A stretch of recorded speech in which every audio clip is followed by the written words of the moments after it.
We saw a V-shaped recovery in the economy. The S&P hit 7,100, like I said today. I don't think that's indicative. I don't think the markets were indicative of your outlook on. No, I always think it's a problem to gauge the economy based on the markets. Yeah, it's a huge problem because it is not dealing with the average person who's out there having to fill up a tank. And they're manipulating the markets. That's the other point. With their friends who are controlling the markets. So, and then you point to that and you're like, everything's great because the markets say it's okay. That's the same. That's a crazy circular. Charles Blow takes control of the conversation with Joe Borelli on CNN's Newsnight. And when you look beyond the basic headlines, deeper issues begin to appear because the U.S. stepped away from the Iran nuclear deal in 2018. And since that point, tensions have continued to rise while Iran's nuclear progress has increased instead of slowing. And at the same time, nearly 20% of the world's oil supply moves through the Strait of Hormuz, which means every action here goes far beyond military impact and quickly affects the global economy. And that is why this discussion carries weight, because it is not just about acting tough or pulling back, but about whether there is a real strategy behind these decisions, or if everything is happening as a reaction in the moment. So now let's get into it and watch how Charles Blow lays out his points and challenges Joe Borelli live on CNN's Newsnight. Things are once again on shaky ground as negotiators race to strike an agreement before the current ceasefire expires next week. I'm going to start with you, Josh, because you're deeply steeped in international relations. What do you make of what you've seen so far? Right. I think we're witnessing a couple of different things. There's the jumble of what Trump is saying and the negotiations. He's putting out the U.S. position. No one really thinks we're there, but he's expressing confidence that this is where they're going to get to. The Iranians don't think so. It's not likely to happen. That's part of it. Another part of it is that somebody shorted the oil market today by hundreds of millions of dollars exactly 20 minutes before Trump made his announcement that everything was going to be great. And if you see that once, it could be a coincidence. But that's happened at least 3 times, if not more, since the war began. That's a pattern. And what that suggests is that there's rampant corruption and insider self-dealing going on with the president's up and down predictions of what's going to happen tomorrow in the negotiations and in the markets. And I'm sure that that's being investigated. We can't prove it, but it seems like the corruption that we're seeing in our government, maybe not the president, but people who are in the know and the markets is having a priority over the actual negotiations to end the war. And that's a crazy thing that our system has never seen before, and that we have a lot of time processing and a lot of problem solving. Joe, how do you respond to that idea that something seems fishy when it comes to what keeps happening with the market? Look, I consider Josh a friend, but in all due respect, that is a baseless accusation based on the way you ended that statement. We have no proof of this. We can't say it actually happened, but because it did happen, it must be pretty suspicious. It must be rampant corruption. No, I'm being careful. I'm just saying that's a pretty big stretch from accusation. You think it's a coincidence? That's your view. I have no idea, but I'm not going to go on a news network and say I am 100% confident in something. But look, I didn't say I was 100% confident. I'm saying we should check it out. Are we better today on this Friday than we were last Friday? I think the answer is collectively yes. Right. The blockade, right, has been the leverage. There's obviously talk about who controls the straits, whether it's open, whether it's not. That's all fine. The president has implemented the blockade a couple of days ago. That brought Iran back to the negotiating table, and we are in a better position today than we were a few days ago. And frankly, I know where this conversation is going to go. It's going to go into the he said, she said about what Trump said versus what the Iranians said, even though there's a lot of discord within the Iranian regime as to what's actually happening. I'm sick of giving the benefit of the doubt to the experts because I've been sitting at this table long enough listening to quote unquote experts who said the oil is going to be $2.50 a barrel because of this war. Gas prices will be $8 at the pump. We're going to have immediate ground war. There'll be immediate Russian intervention. There's going to be, everything. Yeah, but the question really is, all of this has been wrong. So why are we always giving you in a better position than why are we giving Trump? We never give Trump the benefit of the doubt, but the experts, we always give them the benefit of the doubt.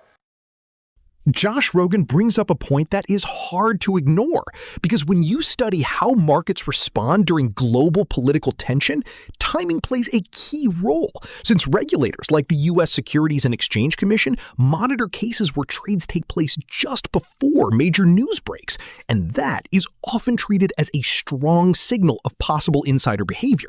So when patterns show repeated moves that line up closely with political remarks, it makes sense to raise questions, because that is exactly what watchdog agencies are meant to do. And the stakes in this situation are extremely high, because oil markets are not just figures on a screen, as decisions connected to the Strait of Hormuz impact close to 1/5 of the world's oil supply, which means even slight hints from leadership can move prices and give those with early access a chance to gain large profits. And that is why openness and clarity matter so much in situations like this. And there is also a wider strategy angle, because economic pressure, such as blockades, has been used in the past against countries like Iran and Cuba, but history shows these methods do not always bring quick results and often make positions more firm, especially when national security concerns are involved. And when it comes to the debate between experts and Trump, it is fair to say experts can be wrong at times, but they are usually focused on long-term risks rather than short-term gains, as groups like the International Energy Agency have warned for years that instability in this region can send shockwaves through the global economy beyond just immediate fuel price changes. So asking questions, pushing for accountability, and looking at the broader picture is not bias, but basic responsibility. Because when war, global markets, and huge amounts of money moving in seconds are involved, simply trusting the system is not enough. Are we in a better position than we were after the Obama-Iran nuclear deal that Trump tore up in 2018? That's the question. The question is, Trump said, well, they were very close to a nuclear weapon. But we don't know that, because the inspectors were kicked out of the country when they tore up the deal. So we had 8 years of not having inspectors on the ground, which we would have had if they had not torn up that deal. So now we go into this situation where you have Trump saying they're very close, the Israelis saying they're very close, but the intelligence community here in America under Donald Trump in March of 2025, just last March, were saying they were not developing, and that the Ayatollah had told them that had not endorsed this idea of developing a nuclear weapon. So we have to now trust either the president is lying or the intelligence community is lying. One of them has a history of lying. The JCPOA would have sunset anyway by its own provisions. It was a delay tactic, not a solution. But is this not a delay tactic? Are they not Charles, I'm a partisan delay? Don't even believe me. Believe the current leader of the Democratic Party in the Senate, Chuck Schumer, who said the JCPOA was a feckless waste of a deal, right? That was his position. That was a number of Democrats in the House. President Trump won the first election in large part because people saw the reality of this deal as not being effective long term. Fact. No, so another fact is that they were able to get, I think it was 98% of the nuclear material out of Iran under that deal. And they had inspectors on the ground to monitor whether or not Iran was living up to its end of that deal, which was to not enrich uranium at a large scale. I think they were doing something like able to enrich something like 3-4% of what they had before. Those are also facts on the ground, provable facts. And now we went from that to having no one there watching. And now we have to watch from across the ocean and listen to the Israelis who've been pushing for military intervention for over many presidents. But this one fell for it. And now we're in war, not with all of our kind of international colleagues, which what the last deal had. It had the U.S., U.K., France, China, Russia, the whole European Union was supporting it. So that all that reporting would have come back to everyone. So now we're in by ourselves, start a war by ourselves, and now we're expected to pat this man on the back because he is trying to bring to a close a war that he started. Annalise, do you see this as a quagmire? I mean, we had this moment today, early today, this morning, where it was like, okay, the Strait of Hormuz is open. There were ships that started to move, and then they moved back because the blockade was in place, and Iran said, okay, if you're going to block us, we're going to keep it closed. Yeah, I mean, I'm not necessarily sure that I take the Iranian regime's word over President Trump's word. And I do think... Well, you don't have to take anybody's word. Yeah. All you have to do is look at the number of ships that moved through the Strait of Hormuz today. And the ship trackers report it was 8. Before the war started, it was about 130 every single day. So clearly, the Strait of Hormuz is not actually open. Charles Blow's case feels more convincing when you look closely at the evidence, because before the U.S. exited the Iran nuclear deal, there were clear and confirmed restrictions in place, and the International Atomic Energy Agency reported multiple times that Iran had reduced its enriched uranium stockpile by roughly 98%, while staying within strict enrichment limits, which was not opinion, but based on direct inspections. And once the agreement was dropped, those monitoring measures did not just weaken, but largely fell apart, while later updates, including from U.S. intelligence, showed that Iran expanded its uranium enrichment far beyond the previous caps. So, in a way, the risk people wanted to stop actually grew faster after the deal ended. And there was also the coalition side that often gets ignored, because the agreement included countries like France, Germany, China, and Russia. So leaving it did not just change U.S. direction, but also pulled it away from key partners who helped keep those rules in place. And the economic impact adds another layer, since activity through the Strait of Hormuz has declined compared to normal levels, which matters a lot because around 1/5 of the world's oil supply moves through that route, meaning lower flow can drive prices up, increase uncertainty, and affect everything from fuel costs to global supply chains. So when people ask if the situation has improved, it is a fair point, because before there was a system with oversight, shared international support, and clear limits. Well, now there is more uncertainty, fewer controls, and a situation that is harder to handle. Well, certainly. But what I'm saying is they're saying they're not going to reopen it. I think we need to continue to watch to see what happens. I think this is a negotiation, and that's what Donald Trump does. And this is sort of, Josh, to your point, he lays down what he wants to have happen, and there's going to be a push and pull. And, you know, I do think this has gone on longer than he initially thought. I agree with you, Max, there. You know, but I think that this next round, it does feel a little bit different and promising, and maybe like there is an off-ramp. And I think that that is what Republicans want. I think there is this end of, you know, this sort of sense that, okay, we've gone in, we need to wrap things up, and we need to focus on these domestic issues. Here's the problem, right? Here's the problem. You take out the entire leadership, you leave a vacuum there. They said they were going to go in for regime change. Regime change did not happen. The people who are there are still part of the old thinking, and you have people filling the void who may be more hardline than the people who were killed already.